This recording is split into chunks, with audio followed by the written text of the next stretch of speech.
Before we dive into October's overlooked stocks, mark November 5th on your calendar. That's when SES AI's third quarter results will be released after market close. The company will host a conference call at 5 p.m. Eastern Time that same day, with a live webcast available on its investor relations website. SES has made big moves that largely went unnoticed, as it revealed it has signed a term sheet to form a joint venture, JV, with Hissun New Energy Materials, a Texas-based electrolyte contract manufacturer. SES will own 90% of the JV, which aims to commercially supply electrolyte materials discovered through SES AI's Molecular Universe platform. The JV is expected to be finalized by the end of October. The Molecular Universe platform, launched just 6 months ago, has already led to the discovery of several innovative electrolyte materials, including lithium-ion and lithium metal electrolytes for electric vehicles, drones, and energy storage systems. These discoveries in battery technology will be produced at scale through the JV. Hissun's extensive manufacturing capacity will support SES AI's goal of rapidly commercializing these materials. This JV also marks a key milestone for SES, providing a new recurring revenue stream beyond its existing SaaS model and battery development services. By leveraging Hissun's manufacturing capabilities, SES expects to accelerate the commercial supply of these materials while maintaining a capital-efficient strategy. Further growth is also set to come from its recent acquisition of Shenzhen UZ Energy. Next, we'll take to the air with United Airlines, which exceeded third-quarter earnings expectations, reporting adjusted earnings of $2.78 per share, surpassing the $2.66 forecast. Growth has been driven by strong bookings in premium air travel, with premium revenue up 6% and loyalty revenue from its frequent flyer program rising 9%.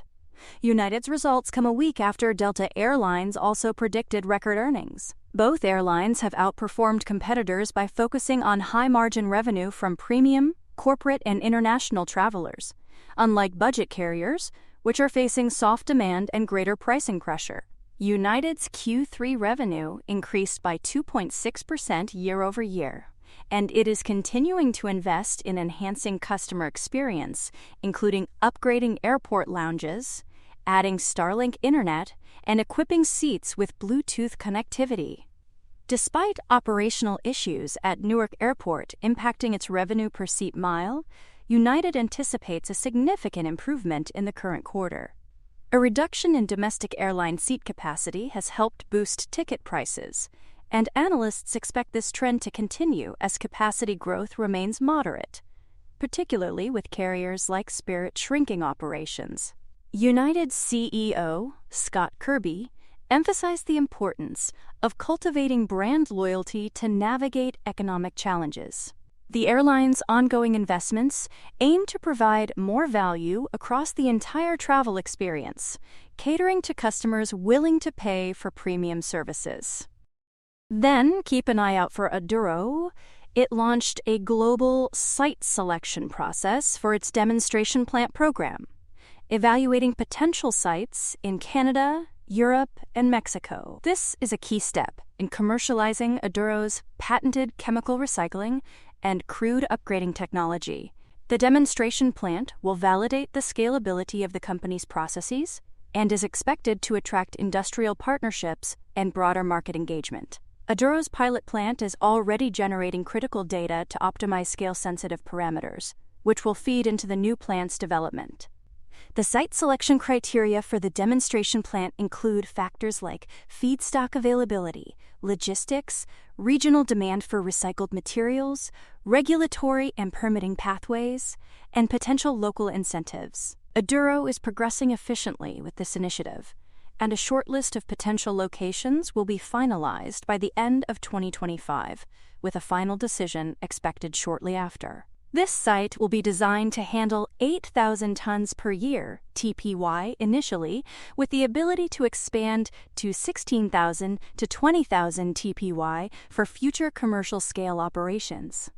Also in the near future, Aduro will participate as a gold sponsor at the 51st Annual New Orleans Investment Conference, scheduled for November 2nd to 5th.